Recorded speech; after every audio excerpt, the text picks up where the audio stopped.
this is the initial setup. Okay, class. So we have a power supply, and then one of these we will use as the voltmeter, and one of the voltmeter we will use this as ammeter. By the way, this is known as multimeter. This is also multimeter. What is meant by multi? Any idea, class? Do you have idea what is meant by multi? Why is it is multi-tester? Then this is multi-tester also. Any idea, class? Okay, no idea. So we call this as multi-tester because of the multitask. Meaning this tester, we can use this for ohmmeter, voltmeter, ammeter. Okay, so that's why what is a measurement, or what is a meter? Measurement used for measuring resistance. What is a unit of resistance? It is ohm plus meter. It is ohmmeter. Okay. Then what is a unit of current? It is Ampere. Ampere. Okay. Amp plus meter. It is ammeter. So we will use this as ammeter.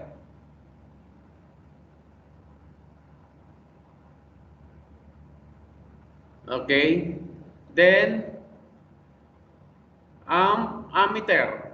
Okay, ampere plus meter, ammeter. Ohm plus meter, it is ohmmeter. What is a unit of power? Watt plus meter, watt meter. Okay, watt meter.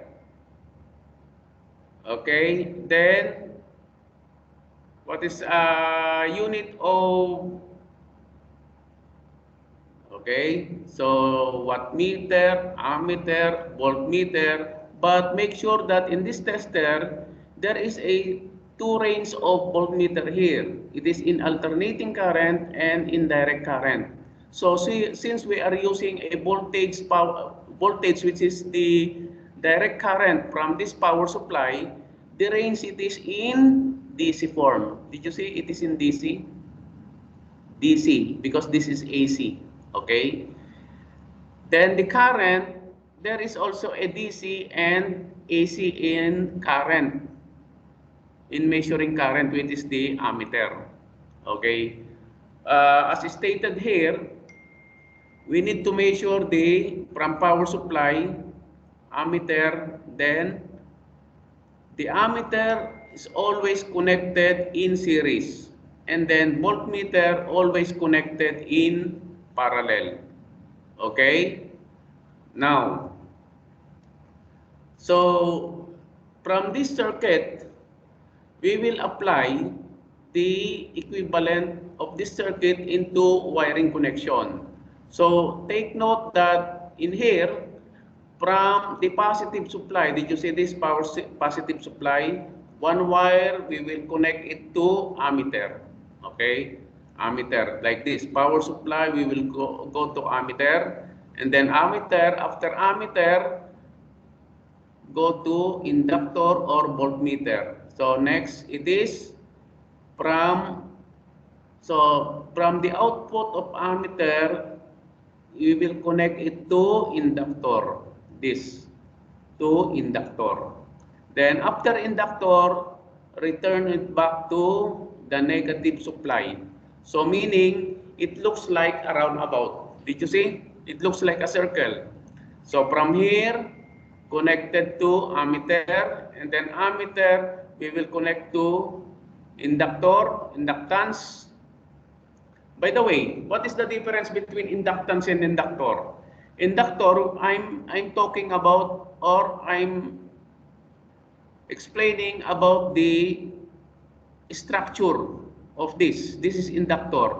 The theory behind of this, it is inductance. Okay. as a unit of Henry. So this is connected to the here, and then the other terminal, it is connected to the negative of the power supply. And then voltmeter, it is connected in parallel here. Okay, so this is now the equivalent setup of our schematic diagram, DC. Okay, so this is now a complete connection.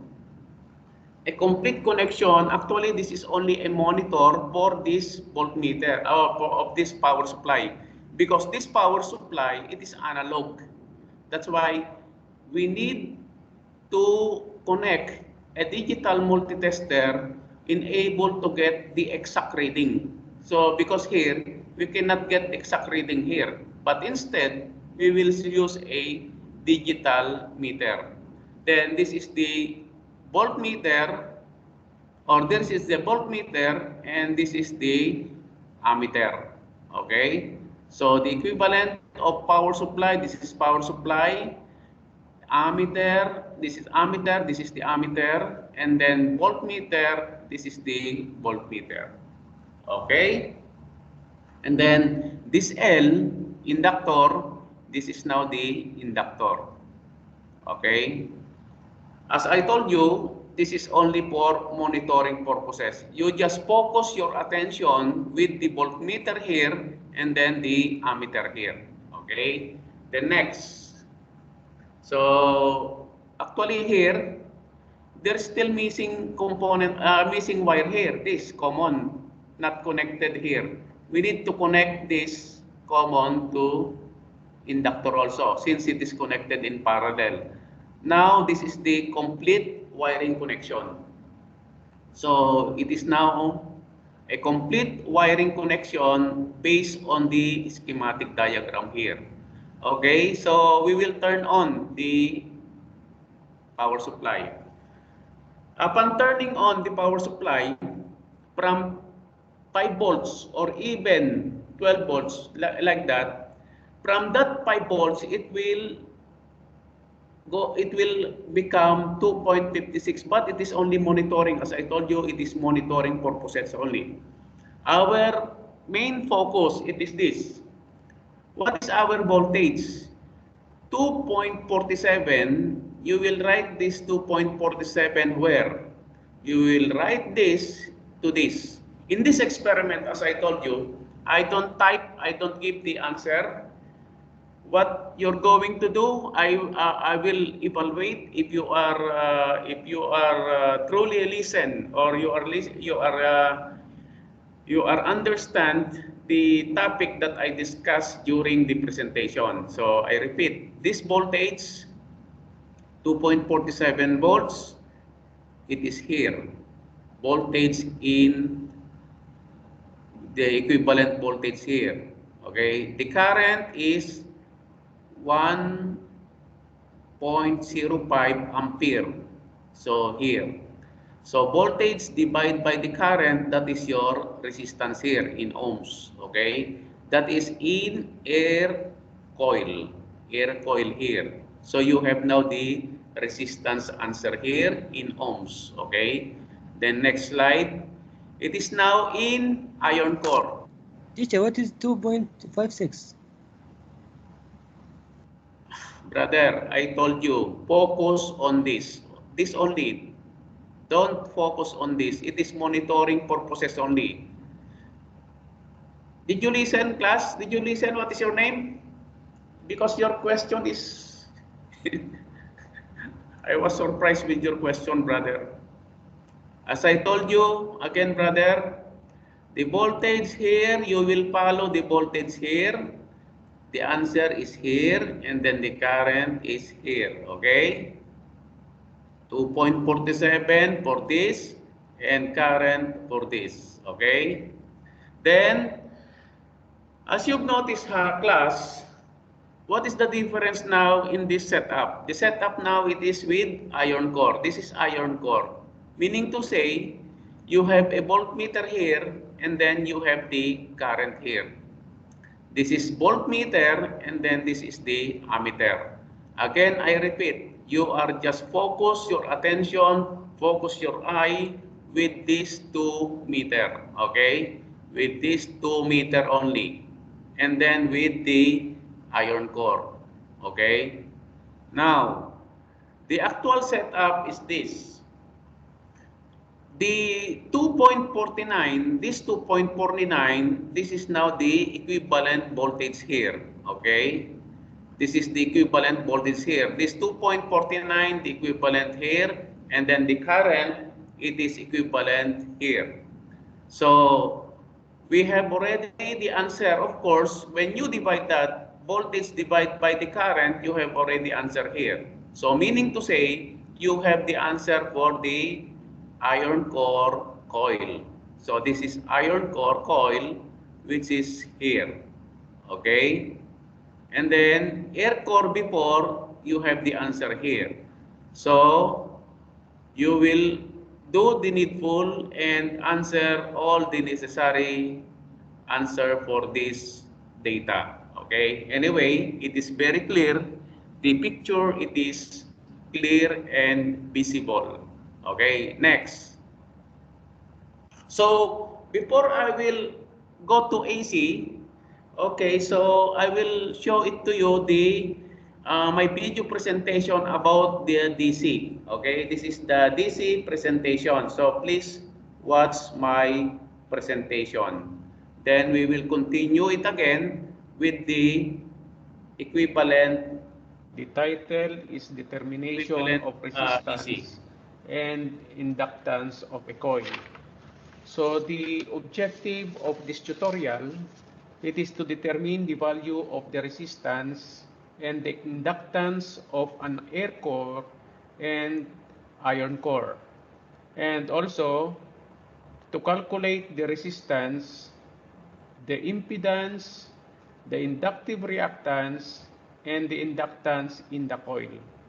So the apparatus and materials required in this experiment, we have the DC power supply, AC power supply, we have the voltmeter for monitoring purposes, we have the ammeter, the voltmeter, and then we have the inductor, and then this is the iron core. So we will perform the experiment based on the schematic diagram. So we will follow what is stated in the schematic diagram. So this is the iron core, and this is the schematic diagram. So from a DC power supply, we will set it to 5 volts. So we have to consider this connection. So from here, it is stated in the schematic diagram that a DC power supply, we will connect it to ammeter. So it means from DC, we have here, by the way, we will consider first the monitor, because this is a DC power supply which is analog. So we need to connect a digital voltmeter for monitoring purposes and of course for a exact reading. So since this is a DC, so our range it is in DC 20. So let's say we will consider 12 volt supply here. So we will fix it 12 volts for monitoring purposes. So this is served only as for monitoring purposes. We are using 12 volts here. Okay, we will hold. Then here we will put here so that we will not confuse. So we will turn off for safety purposes. Then from here we will connect voltmeter positive to positive ammeter. So since this is DC, so our range also it is in DC milliamp. So after the positive of ammeter, the connection it is series. Then connect it to our inductor. So the negative polarity or the common, we will connect it to inductor. So this is the inductor. So we will connect here. Then another, it is the inductor. So inductor again, we will connect it to negative. So this one, we will connect it to negative supply. So the connection is, it is only a circle. Okay. Then we will connect another voltmeter. So of course we need to adjust to the range of DC because the supply it is in DC form. So we will connect this common to common also, which is here in the coil, and then positive with respect to positive of the voltmeter.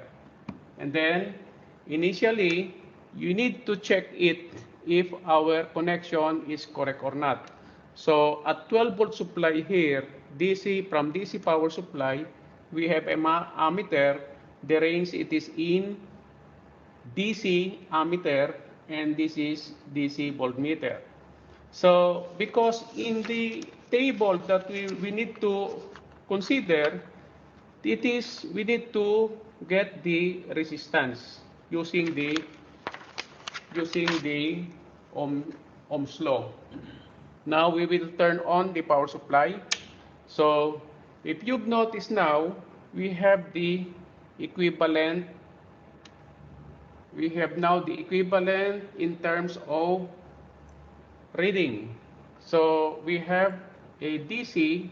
So this is a DC of 1.02. So we are now in ammeter DC here.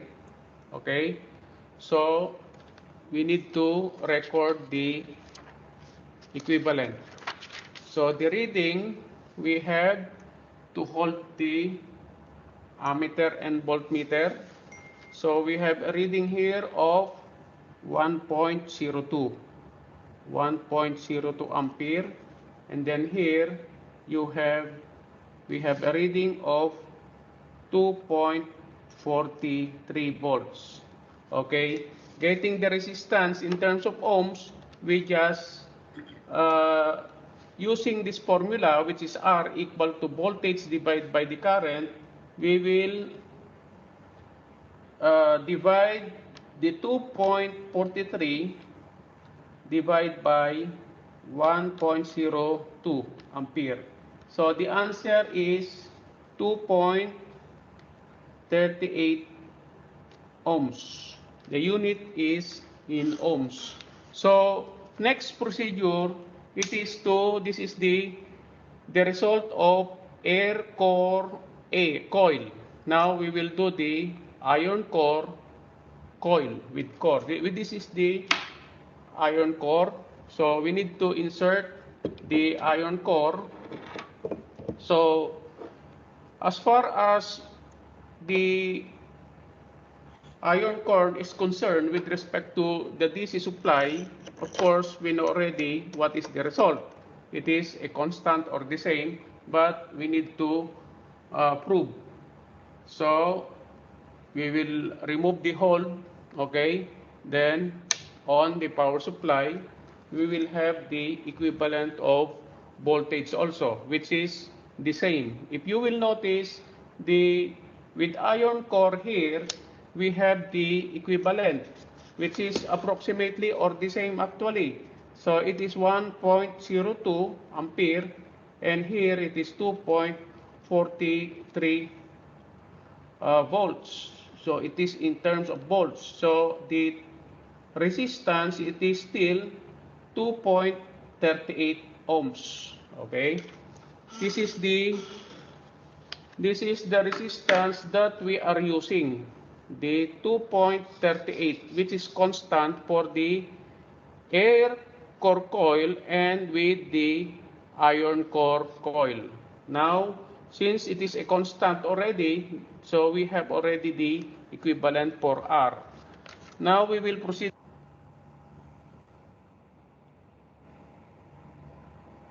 Okay, class. So, as you've noticed in the actual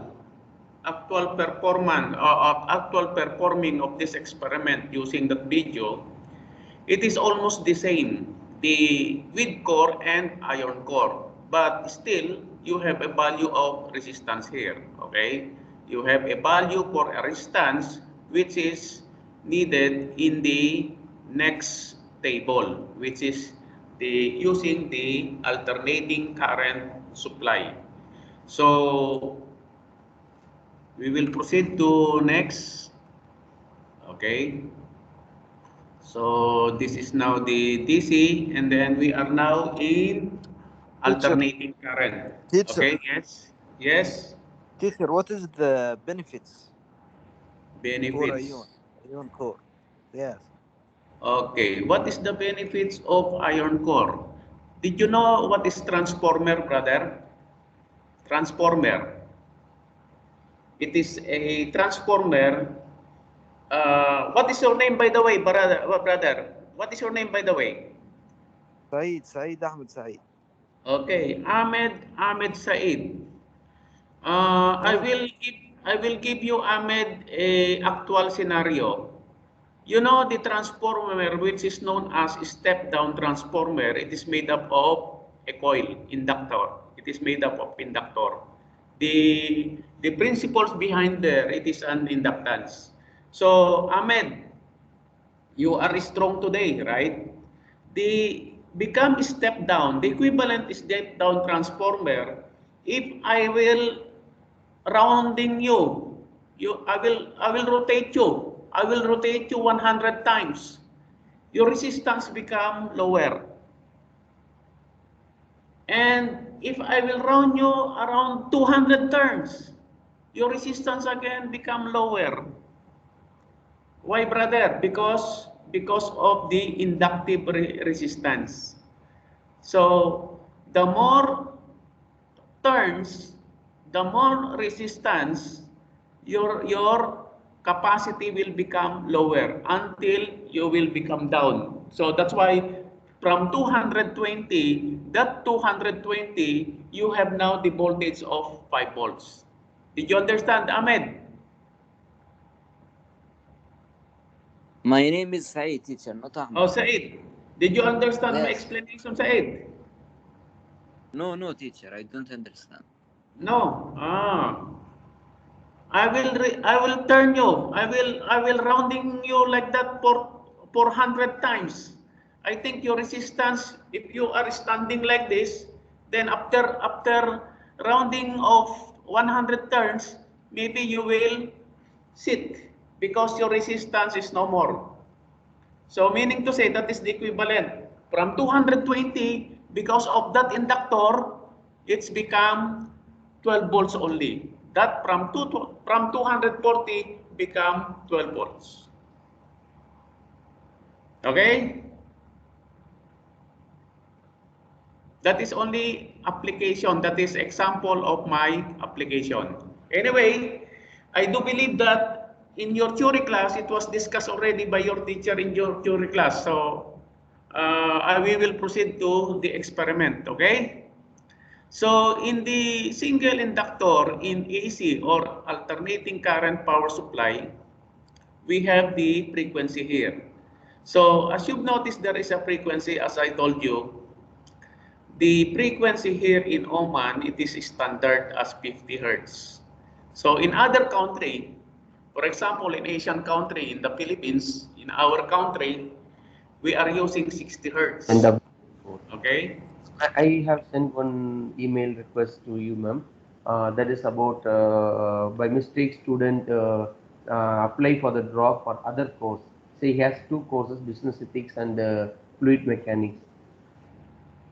Yeah, Okay. I didn't check the mail after today morning. Sir. So can I proceed with that one, ma'am? I will read, put back the Okay, sir. and Okay, Sir Raj, I will continue. Sir Raj. not Sudha, ma'am. Okay. This is from Dr. Raja yesterday. student advisor Raja requested he wants fluid mechanics.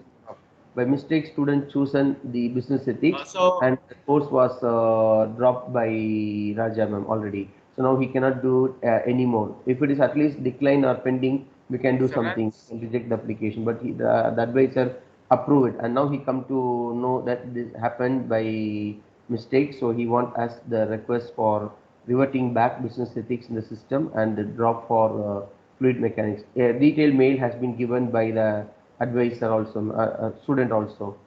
Sir Raj, kindly turn off your microphone. Yesterday, ma'am. But okay, ma'am. I will check back in those things, ma'am.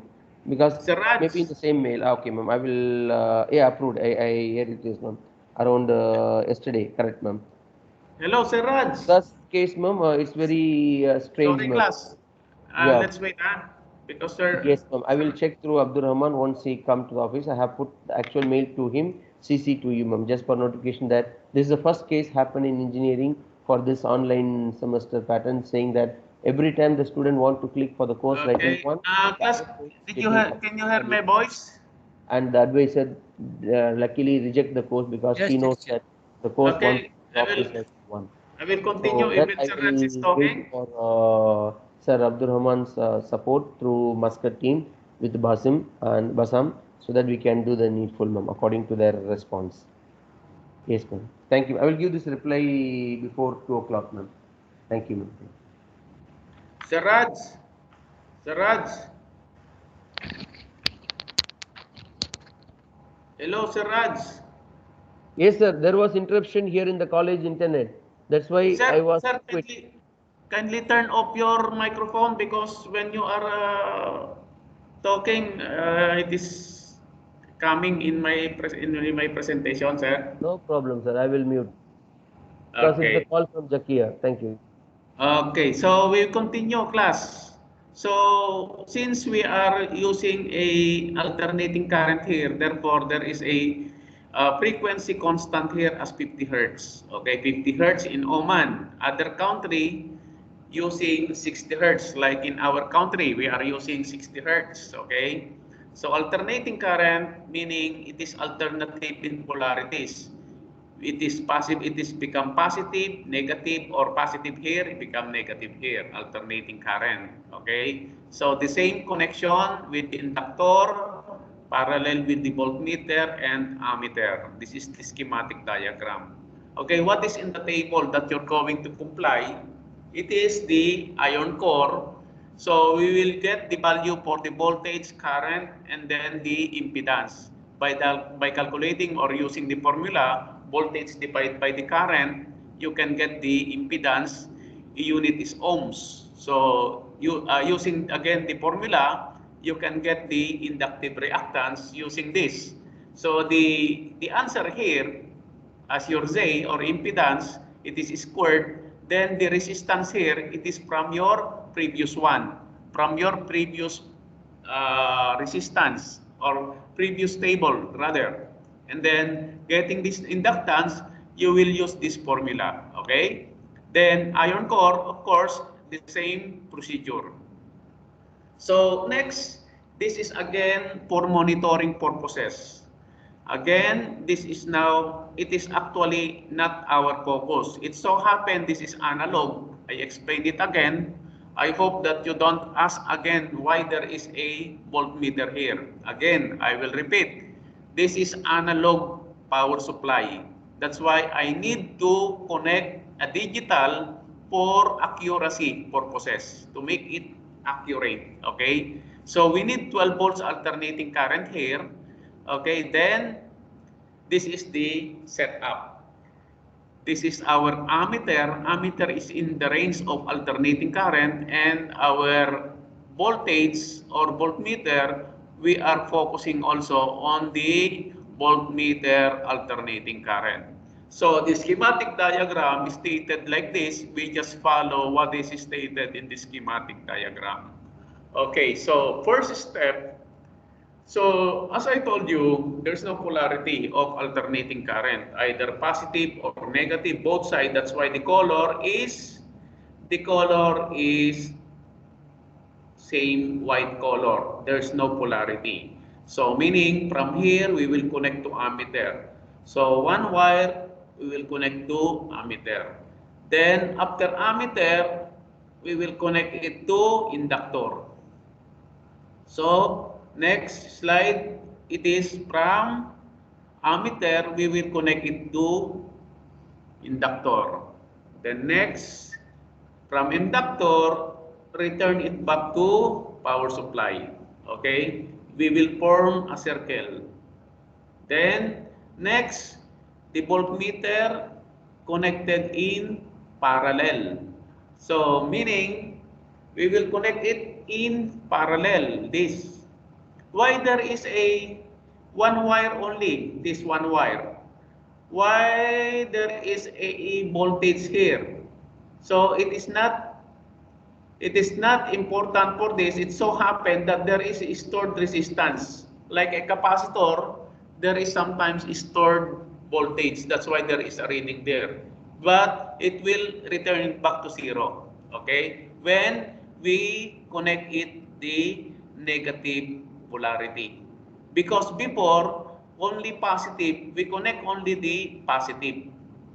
Now, after connecting the negative terminal of the voltmeter, it will return it back to zero. So 0, 0. The ammeter is 0, voltmeter is 0, and the power supply is still in off condition. So this is the complete wiring connection of inductor connected in single iron core. Okay, so this is the air core. This is the air core rather. The air core voltage is 10.88. This voltage you will substitute or write the equivalent value here.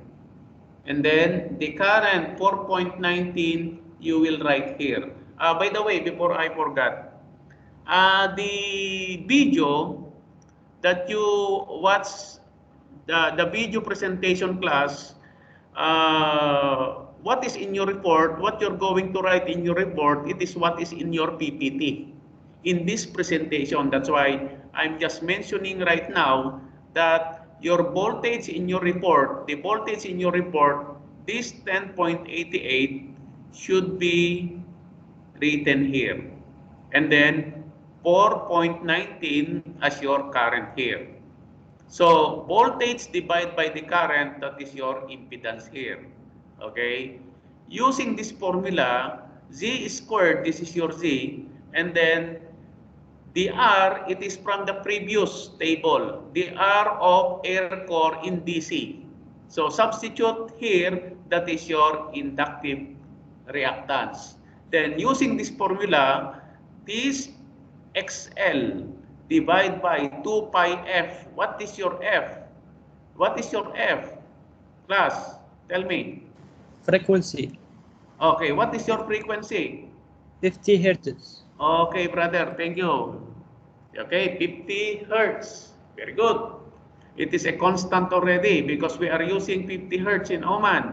So meaning it is the air core coil. So you follow what is in the PPT. What is important only in the video presentation, you will know how to connect it in reality. That is the connection in reality. Okay. So next, this is with air core coil, and then this is now with the equivalent. Okay. As I said, 4.19 it is here. 10.88 is here. Okay. Then next it is with iron core. So this is the iron core. So we insert this iron core. What happened to voltage and current? So this is a voltage, this is the current. Then you just write here the equivalent. This is the current here, and then this is the voltage here. Okay. Then substitute for the value. This is now the inductance. Okay. Now We will continue with the video presentation. Okay. To next procedure, we will change the equivalent supply to calculate the impedance, because getting the resistance, of course, we need to use the power supply, which is the DC. So we just remove this wire connection and then connect it to AC. So take note that changing the power supply, or to change the power supply, we need to consider this. So from here, the voltage which is DC before, we need to change the range to AC. AC 20 volts here. And then ammeter also, we need to change it also to AC ammeter. And then here also, we need to change it to AC. So this is AC voltage, this is a DC voltage before. Okay, so we need to apply the AC supply. So this is now the equivalent for AC supply. So this is the ammeter, this is voltmeter, and this is our monitor. Okay, so since this is our monitor and this is the AC power supply, so we will connect the connection here. So from here, and then we will check it again, the connection. So we will start without the iron core. So this is a connection without the iron core. Actually, this is the iron core. Now we will turn on the power supply. So the power supply, the supply from this AC, it is a 11.9. So we will hold so that we have the exact reading for our calculation. So from here, we will have the reading for this. So we will turn off this because this is a coil, it will become hot. So from here, we will take the reading. So the type of coil, actually, it is the air core coil. It is a air core coil. And then we have the current of 40 here. We will write here 40 or 4.13 ampere. And then here we have 10.95 volts. 10.95 volts. So using here the impedance, okay, we're using the impedance, we have the formula, it is the voltage divided by the current. So we have Z equal to voltage, which is 10.95 divided by 4.13. So using the calculator, we have a value of 10.95 divided by 4.13. So the answer is 2.63. So 2.63 or 65. What is a unit? A unit, it is in ohms. So now we will compute the inductive reactance. What is the formula to compute the inductive reactance? So we have already the value of R, which is 2.38. So we have XL, or the inductive reactance here, equal to square root of the impedance, or inductive reactance rather, which is 2.65, so squared plus R squared. This is the formula. the inductive reactance equal to Z squared, or the inductive reactance minus the R, or the resistance. Now we have to substitute. We have 2.65 here, square root of 2.65 squared minus the 2.38 squared. So XL, or the inductive reactance, we have to calculate 2.65 squared minus 2.38 squared, okay, equal, then square root equal to, the answer is 1.165. What is the unit? It is in ohms. So to calculate the inductance in Henry, we have L equal to XL divided by 2 pi frequency. What is the frequency here? Take note, the frequency here, it is 50 Hertz here in Oman. So substitute. So the answer is 1.165 divided by 2 pi, okay, 2 pi bracket of 50 Hertz, which is multiplied to 50, equal to, the answer is L is equal to 3.7 millihenry. So this is the answer for the air core without iron core. So the answer here, it is 1.165 ohms, and here it is 3.7 millihenry. So this is the inductance. Now we need to remove, so this is now the result. This is the answer for the air core without iron core, or air core coil. Now we need to remove the hole. Okay, hole, remove the hole. Okay, then we need to insert this inductor to iron core. Actually, this is the iron core. We will insert now the iron core here.